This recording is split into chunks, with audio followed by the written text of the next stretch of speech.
Hello everyone, আসসালামু আলাইকুম। This is Shakil. আজকে আমাদের ভিডিও টপিক হচ্ছে এনসেম্বল টেকনিক। ওকে, তো মেশিন লার্নিংয়ের মধ্যে এনসেম্বল টেকনিক আমরা কিভাবে ইউজ করতে পারি এবং কি কি ধরনের এনসেম্বল টেকনিক আছে, তো এইসব বিষয়ে আমরা আজকে বেসিক কিছু কথাবার্তা জানবো। ওকে, তো আমি বলে রাখি যে এনসেম্বল টেকনিক কিন্তু খুবই ইম্পর্ট্যান্ট একটা টপিক মেশিন লার্নিংয়ের মধ্যে।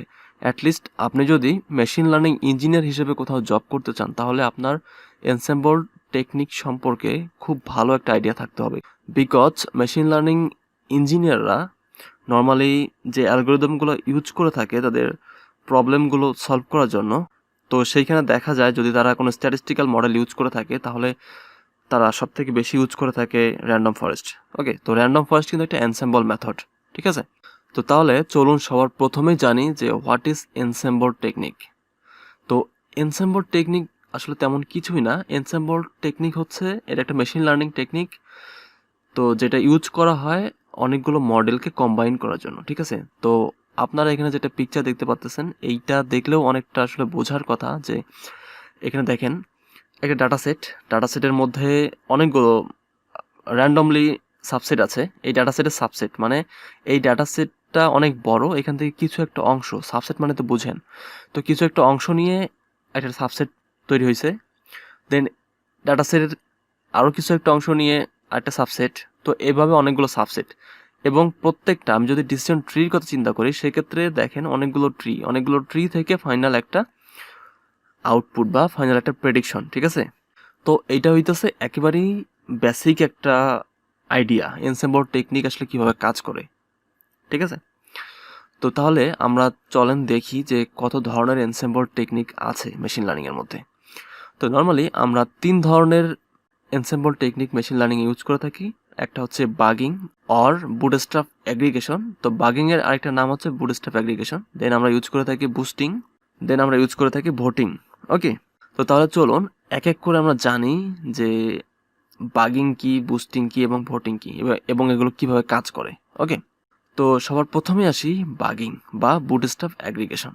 তো এই প্রত্যেকটা টপিক নিয়ে আমি আলাদা আলাদা ভিডিও তৈরি করবো। সো আজকের ভিডিওতে আমি তেমন ডিটেলসলি বলতেছি না, জাস্ট আমি হালকা একটু আইডিয়া দেবো। তো বাগিং টেকনিক নিয়ে কথা বলতে গেলে সবার প্রথমে আমাদের যেটা নিয়ে কথা বলতে হয় সেটা হচ্ছে র্যান্ডম ফরেস্ট। কারণ বাগিং বা বুটস্ট্র্যাপ অ্যাগ্রিগেশনের মধ্যে সব থেকে পপুলার একটা অ্যালগোরিদম হচ্ছে র্যান্ডম ফরেস্ট।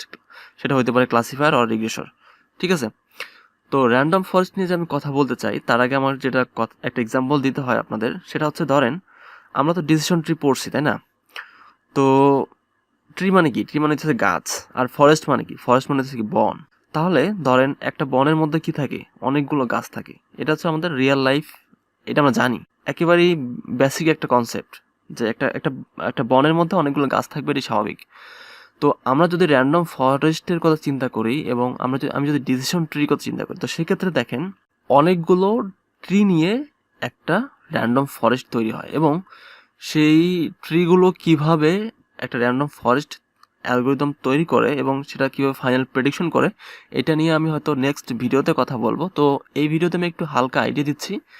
তো র্যান্ডম ফরেস্টে যেটা করা হয় সেটা হচ্ছে বেজ লার্নার মডেল তৈরি করা হয়, ঠিক আছে। তো বেজ লার্নার মডেল কি? ধরেন আপনার কাছে একটা ডাটা সেট আছে এবং ডাটা সেটের মধ্যে ধরেন 10টা ফিচার আছে।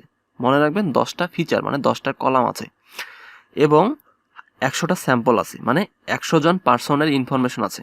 তো এখন এখানে বেজ লার্নার্স কিভাবে ক্রিয়েট করে সেটা হচ্ছে কথা। তো বেজ লার্নার নিয়ে কথা বলতে গেলে এখানে আবার দুইটা জিনিস নিয়ে কথা বলতে হয়। সেটা হইতেছে একটা হচ্ছে রো স্যাম্পলিং এবং ফিচার স্যাম্পলিং, ঠিক আছে। তো রো স্যাম্পলিং কি?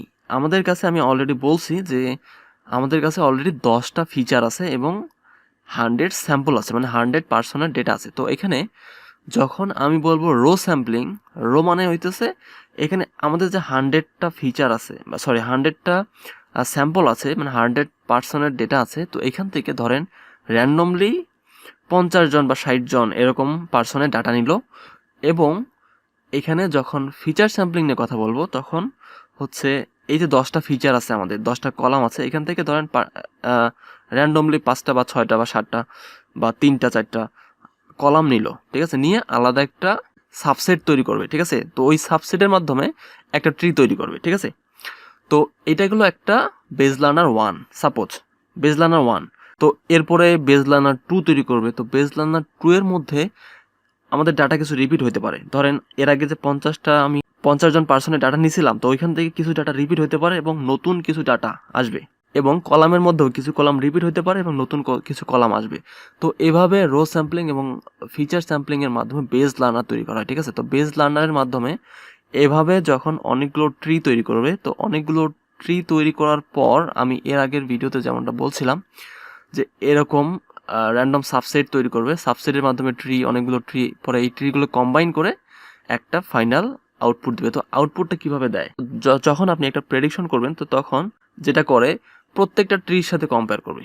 তো আমি যদি বাইনারি ক্লাসিফিকেশনের কথা চিন্তা করি, সেক্ষেত্রে 0 দেয় অথবা 1 দেয়। তো এই আউটপুটগুলো নেওয়ার পরে তারপর আসলে এখান থেকে মিডিয়ান ক্যালকুলেশন করবে। মিডিয়ান মানে কি, সর্বোচ্চ সংখ্যক কি আছে, 0 আছে না 1 আছে। তো যেই আউটপুটটা সর্বোচ্চ সংখ্যক বার দিবে সেটাই হচ্ছে আমাদের ফাইনাল প্রেডিকশন। ঠিক আছে, তো এই গেল বাগিং আর বুটস্ট্র্যাপ অ্যাগ্রিগেশন। আমি জাস্ট সিম্পল একটা এক্সাম্পল দিয়ে আপনাদের বোঝানোর ট্রাই করছিলাম। তো আমি নেক্সট ভিডিওতে হয়তো আপনাদের আরও পুরোপুরি ক্লিয়ার করব। তো এবার আসি বুস্টিং। তো বুস্টিং মানে কি, তো বুস্টিংয়ে যেটা করা হয় normally create base learners sequentially. তো সিকুয়েন্সিয়ালি কীভাবে ক্রিয়েট করে এটা আমাদের বুঝতে হবে। এটা হইতেছে, ধরেন এর আগে আমি যেমনটা বলছিলাম, তো সিমিলারলি ধরেন আপনি ডিসিশন ট্রির কথা যদি চিন্তা করেন, তো ডিসিশন ট্রির ক্ষেত্রে ধরেন আপনি মডেলটাকে ডাটা দিয়ে ট্রেন করালেন। তো আর ট্রেনিংয়ের পরে দেখেন আপনার কাছে কিছু ডাটার মিসক্লাসিফাইড হতে পারে। ঠিক আছে, মানে ভুলভাবে ক্লাসিফাইড হতে পারে। ঠিক আছে, তো সেই ক্ষেত্রে কি হবে, যে ডাটাগুলো ভুল ক্লাসিফাইড হবে, শুধুমাত্র ভুল ক্লাসিফাইড নিয়ে আবার আরেকটা নতুন বেস লার্নার তৈরি করবে, দেন ওইখানে আবার কিছু ভুল হইতে পারে। তো এভাবে সিকুয়েন্সিয়ালি বেস লার্নার ক্রিয়েট করবে। ঠিক আছে, তো এবার আসি ভোটিং। তো ভোটিং হচ্ছে অ্যানাদার পপুলার এনসেম্বল টেকনিক। হ্যাঁ, so in voting averaging the prediction for any arbitrary model. Suppose আপনি লজিস্টিক রিগ্রেশন ইউজ করলেন, দেন সাপোর্ট ভেক্টর মেশিন ইউজ করলেন, ডিসিশন ট্রি ইউজ করার পর আপনি যেটা করবেন, আমি যেমনটা বলছিলাম যে অ্যাভারেজিং করা হয়। তো অ্যাভারেজিং মানে হইতেছে আপনার যে মডেলগুলোর পার্টিকুলার আউটপুট আছে বা অ্যাকিউরেসি আছে, তো এখান থেকে সবগুলো মিন ক্যালকুলেশন করা হয়। তো মিন মানে কি, মিন মানে হচ্ছে গড়। সবগুলোর গড় করলে তো একটা আপনার আউটপুট পাবেন, তাই না? তো আমরা সব দেখব। তো যেহেতু আমি এইসব বিষয় নিয়ে আমি পার্টিকুলার ভিডিও তৈরি করব, সো এই বিষয়গুলো নিয়ে এখন আর ডিটেলসে কথাবার্তা বলছি না। তবে আমি এতক্ষণ যে কথাবার্তা বললাম, এই সব কথাবার্তা এখানে বলা আছে। যেমন বাগিং নিয়ে কথা বলা আছে, বুস্টিং নিয়ে কথা বলা আছে, বোর্ডিং নিয়ে কথাবার্তা বলা আছে। তো আপনারা এগুলো পড়ে দেখতে পারেন।